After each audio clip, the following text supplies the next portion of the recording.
ओम शांति। 22 अगस्त 2026। मीठे बच्चे, विशाल बुद्धि बन बड़ों बड़ों की ओपिनियन ले, अनेक आत्माओं का कल्याण करो। उनसे हॉल आदि लेकर खूब प्रदर्शनियां लगाओ। प्रश्न: अभी तुम्हें कौन सी स्मृति आई है जिसका सिमरन करो तो कभी दुखी नहीं होंगे? उत्तर: अभी स्मृति आई कि हम पूज्य राव थे, फिर रंक बने। अब फिर से बाबा हमें राव राजा बना रहे हैं। बाबा अभी हमें सारे विश्व का समाचार सुनाते हैं। हम वर्ल्ड की हिस्ट्री ज्योग्राफी को जान गए हैं। इन्हीं स्मृतियों का सिमरन करते रहो तो कभी अपने को दुखी नहीं समझेंगे, सदा खुश रहेंगे। गीत: नयनहीन को राह दिखाओ प्रभु। ओम शांति। मीठे मीठे सिकिलधे रूहानी बच्चों ने गीत सुना। बच्चे समझते हैं कि बाप को मिलना व बाप से वर्षा लेना बहुत सहज है। गाया भी जाता है, बाप से 1 सेकंड में जीवन मुक्ति का वर्षा मिलता है। जीवन मुक्ति माना सुख, शांति, संपत्ति आदि का वर्षा। अब जीवन मुक्ति और जीवन बंध 2 अक्षर हैं। बच्चे जानते हैं इस समय भक्ति मार्ग और रावण राज्य के कारण सब जीवन बंध में है। बाप आकर बंधन से मुक्त करते हैं, वर्षा देते हैं। जैसे बच्चा जन्मा और माँ बाप मित्र संबंधी आदि समझ जाते हैं, वारिस पैदा हुआ। जैसे यह समझना सहज है, वैसे वह भी सहज है। बच्चे कहते हैं, बाबा कल्प पहले मिसल आप हमको आकर मिले हो। आप से ही सहज वर्षा पाने का रास्ता मिला है। यह तो हर एक जानते हैं, नई सृष्टि का रचयिता भगवान ही है। वह हमको भटकने से बचाते हैं। कल भक्ति करते थे, आज बाप से सहज ज्ञान और राजयोग का रास्ता मिला है। बच्चे अपना अनुभव सुनाते हैं कि हमने बी के द्वारा सुना कि 2 बाप हैं। यह सिवाय तुम्हारे और कोई मुख से कह ना सके कि 2 बाप हैं। तुम्हारी हर एक बात वंडरफुल है। अभी स्मृति में आता है, जो यहाँ के होंगे उनको झट स्मृति में आ जाएगा। हाँ, स्मृति में आए हुए को भी माया कोई समय जोर से थप्पड़ लगाई विस्मृत कर देती है। इसमें बच्चों को बड़ा खबरदार रहना है। स्मृति तो बाप ने दिलाई है, पवित्रता का कंगन भी पूरा बांधना है। रक्षा बंधन का रहस्य क्या है, सो तो अभी तुम जानते हो। किसने यह प्रतिज्ञा कराई है? काम तो महाशत्रु है। बाप कहते हैं, मेरे साथ प्रतिज्ञा करो कि कभी भी पतित नहीं बनूंगा और मुझे याद करते रहो तो आधा कल्प के पाप जलकर खत्म हो जाएंगे। बाप गारंटी करते हैं, परंतु यह तो बच्चे समझते भी हैं। बाप गारंटी करते, यह तो बात ठीक है ना। सोनार गारंटी भी क्या करेंगे कि हम पुराने जेवर को नया बनाएंगे। उनका तो यह काम ही है। आग में डालने से जरूर वह सच्चा सोना बन ही जाएगा। तो बाप समझाते हैं, आत्मा में भी खाद पड़ी है। कैसे सतो रजो तमो में आते हैं, यह बहुत सहज है। चित्र भी इसीलिए बनाए हैं कि इस पर सहज समझा सके। यूनिवर्सिटी, कॉलेजेस आदि में भी नक्शे होते हैं ना, अनेक प्रकार के। तुम्हारे भी यह नक्शे हैं। तुम अच्छी रीति किसको समझा सकते हो? ज्ञान सागर पतित पावन बाप ही आकर यह रास्ता बताते हैं, और कोई पतित को पावन बना न सके। नैनहीन दुखी मनुष्य हैं। तुम बच्चे जानते हो, पहले 2 युगों में दुख होता नहीं, न भक्ति होती है, वह है ही स्वर्ग। भारत के इस समय के मनुष्यों का और भारत के प्राचीन मनुष्यों का कॉन्ट्रास्ट है ना, परंतु यह और कोई समझते नहीं। कितनी पूजा चलती है, जितना जितना जो साहूकार होते हैं उतना देवी देवताओं को अच्छे जेवर पहनाते हैं। बाबा खुद अनुभवी है। बॉम्बे में लक्ष्मी नारायण का जो मंदिर है, उनके ट्रस्टी ने लक्ष्मी नारायण के लिए हीरों का हार बनवाया था। बाबा को उस ट्रस्टी का नाम भी याद है। पहले शिव बाबा का मंदिर बनाया तो उनको बहुत सजाया, फिर देवताओं का बनाया तो लक्ष्मी नारायण आदि को भी कितने जेवर पहनाए। उस समय कितना धन होगा। मोहम्मद गजनवी कितने ऊंट भरकर ले गए। भारत में कितना अथाह धन था। अभी तुम यथार्थ रीति समझते हो। हमारा भारत क्या था? हमारे भारत में कुबेर का खजाना था। हीरे जवाहरों के मंदिर बनाते थे। अभी वह चीजें हैं नहीं, सब लूट कर ले गए। अभी तो क्या हाल हुआ है। तुम ही पूज्य राव थे, फिर तुम ही 84 जन्म ले पूरे रंग बने हो। ऐसी ऐसी बातें घड़ी घड़ी सिमरन करनी चाहिए, तो फिर कभी भी तुम अपने को दुखी नहीं समझेंगे। दिल में सिमरन करते रहेंगे, हम बाबा से क्या ले रहे हैं। बाप आकर हमको सारे विश्व का समाचार सुनाते हैं।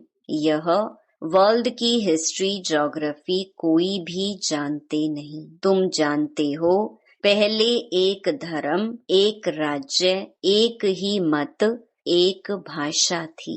सभी सुखी थे। पीछे यह आपस में लड़ने झगड़ने लगे और भारत टुकड़ा टुकड़ा होने लगा। पहले ऐसे नहीं था। वहाँ कोई भी किस्म का दुख नहीं था। बीमारी का नाम निशान नहीं था। उसका नाम ही है स्वर्ग। तुमको अपनी स्मृति आई है। बरोबर कल्प कल्प हमको विस्मृति होती है, फिर स्मृति में आता है। पहली एकज भूल हुई है, जो रचता और रचना को भूल गए। अभी तुम आदि मध्य अंत को जानते हो। सतयुग में भी यह नॉलेज नहीं होगी तो फिर परंपरा कैसे चल सकती।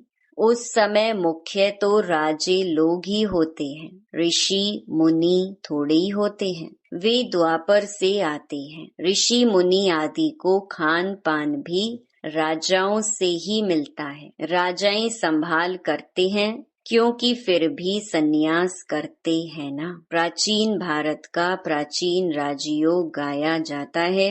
प्राचीन ऋषि मुनि नहीं कहेंगे, वह तो द्वापर में ही आते हैं। वह राजाओं के आधार पर चलते हैं। कहते हैं हम रचता और रचना को नहीं जानते। बाप कहते हैं यह खुद राजाएं भी नहीं जानते। इस दुनिया में कोई भी इस नॉलेज को नहीं जानते।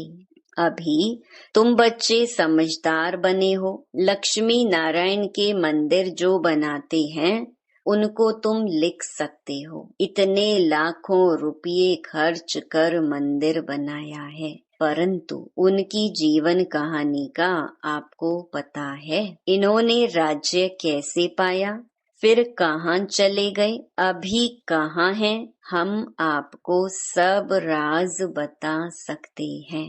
ऐसा उन्हों को लिख सकते हो। तुम बच्चे तो हर एक की जीवन कहानी को जान चुके हो, तो क्यों नहीं लिखना चाहिए। हमको टाइम दो तो हम एक एक की जीवन कहानी बताएंगे। शिव के मंदिर जो बनाते हैं उनको भी तुम लिख सकते हो। बनारस में शिव का मंदिर कितना बड़ा है, वहाँ भी ट्रस्टी लोग होंगे। कोशिश करनी चाहिए, बड़ों बड़ों को समझाएं। बड़े आदमी समझ गए तो उनका आवाज बहुत होता है। गरीब लोग झट सुन लेते हैं। मदद बड़ों की लेनी है, ओपिनियन भी बड़ों बड़ों की लिखवानी है, क्योंकि उन्हों का आवाज भी मदद करता है।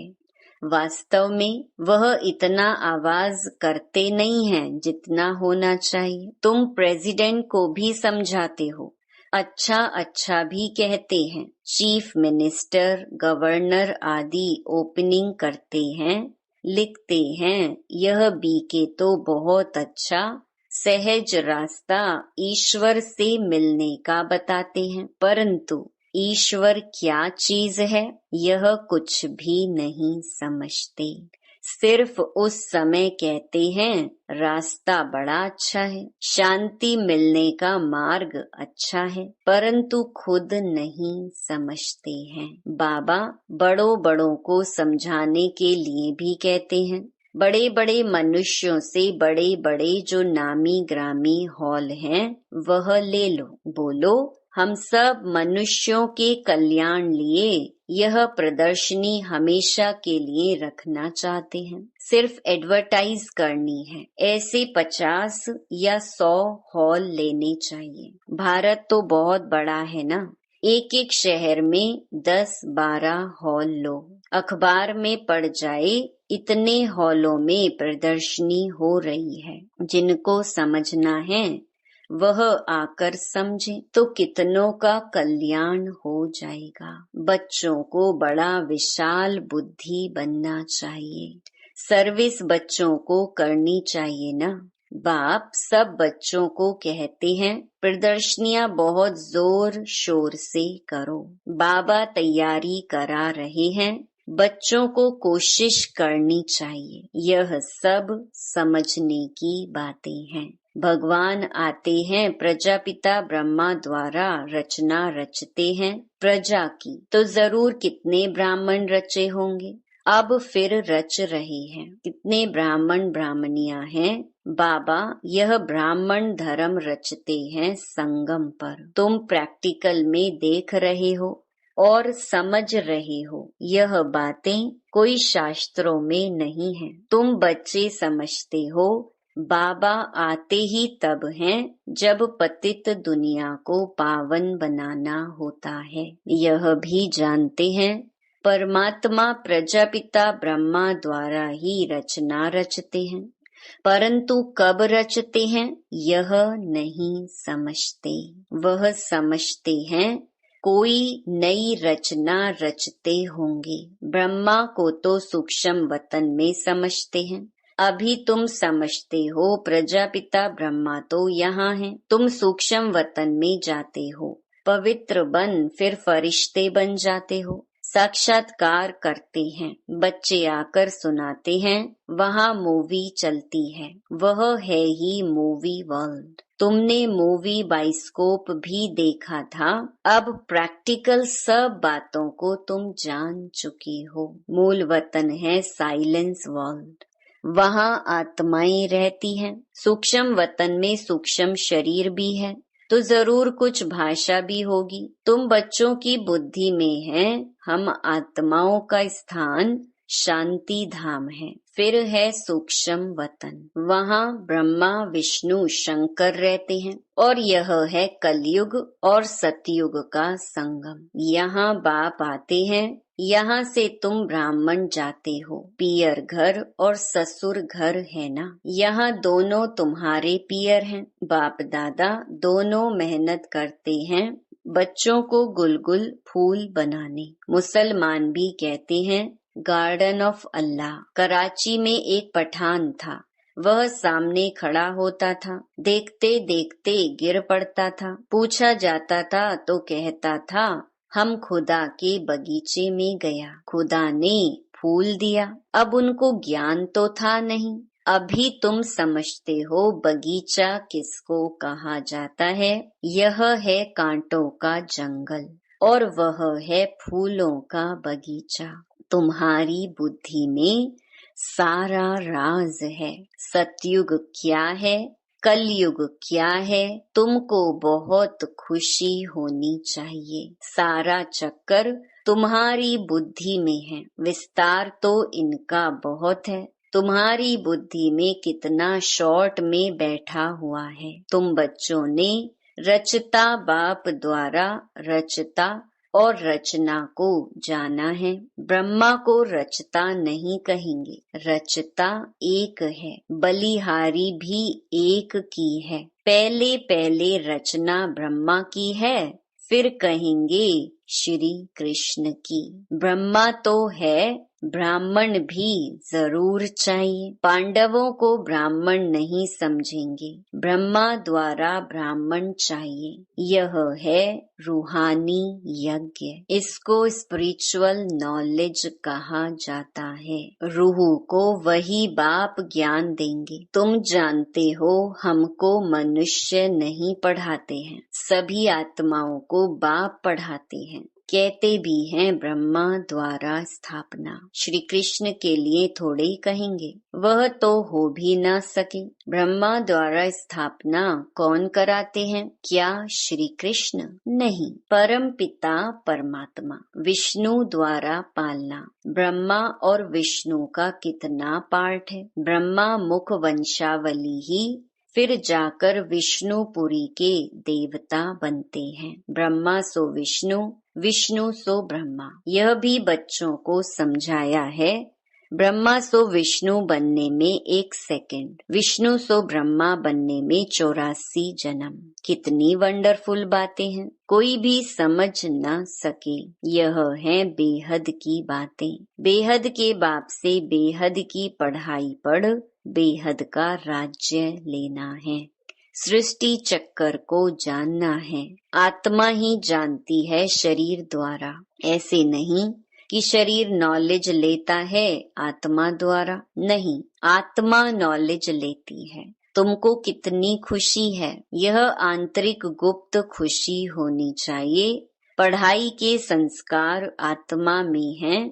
दुख भी आत्मा को होता है। कहते हैं हमारी आत्मा को दुखी मत करो। बच्चों को अब कितनी रोशनी मिल रही है, तुमको खुशी रहती है। सागर से रिफ्रेश हो, बादलों को मिलकर वर्षा बरसानी है। आपस में मिलकर प्रदर्शनी आदि तैयार करने में मदद करो। शौक होना चाहिए सर्विस, सर्विस और सर्विस। अच्छा, मीठे मीठे सिकीलधे बच्चों प्रति मात पिता बाप दादा का याद प्यार और गुड मॉर्निंग। रूहानी बाप की रूहानी बच्चों को नमस्ते। धारणा के लिए मुख्य सार। पहला, बाप द्वारा मिली हुई नॉलेज का सिमरन कर अपार खुशी में रहना है। विशाल बुद्धि बन जोर शोर से सर्विस करनी है। दूसरा, बाप द्वारा जो स्मृति मिली है उसे विस्मृति में नहीं लाना है। पवित्र रहने की जो बाप से प्रतिज्ञा की है उसे पूरा निभाना है। वरदान, न्यारेपन के अभ्यास द्वारा फरिश्ते रूप का साक्षात्कार कराने वाले निरंतर सहज योगी भव। जैसे कोई भी वस्त्र धारण करना व ना करना अपने हाथ में होता है, ऐसा अनुभव इस शरीर रूपी वस्त्र में हो। जैसे वस्त्र को धारण करके कार्य किया और कार्य पूरा होते ही वस्त्र से न्यारे हुए। शरीर और आत्मा दोनों का न्यारापन चलते फिरते अनुभव हो, तब कहेंगे निरंतर सहज योगी। ऐसे डिटैच रहने वाले बच्चों द्वारा अनेक आत्माओं को फरिश्ते रूप और भविष्य राज्य पद के साक्षात्कार होंगे। अंत में इस सर्विस से ही प्रभाव निकलेगा। स्लोगन, संगम का 1 सेकंड भी व्यर्थ गंवाना अर्थात 1 वर्ष गंवाना। यह व्यक्त इशारे अपवित्रता के बीज को भी समाप्त कर संपूर्ण स्वच्छ पवित्र बनो। ब्राह्मण जीवन का जो आंतरिक वर्षा सदा सुख स्वरूप, शांत स्वरूप, मन की संतुष्टता है, उसका अनुभव करने के लिए मनसा की पवित्रता चाहिए। जमा करने की विधि है मनसा वाचा कर्मणा पवित्रता। फाउंडेशन पवित्रता है। सेवा में सफलता का आधार भी पवित्रता है। संकल्प व बोल में और कोई भी भाव मिक्स नहीं हो। भाव में भी पवित्रता, भावना में भी पवित्रता हो। अच्छा, ओम शांति।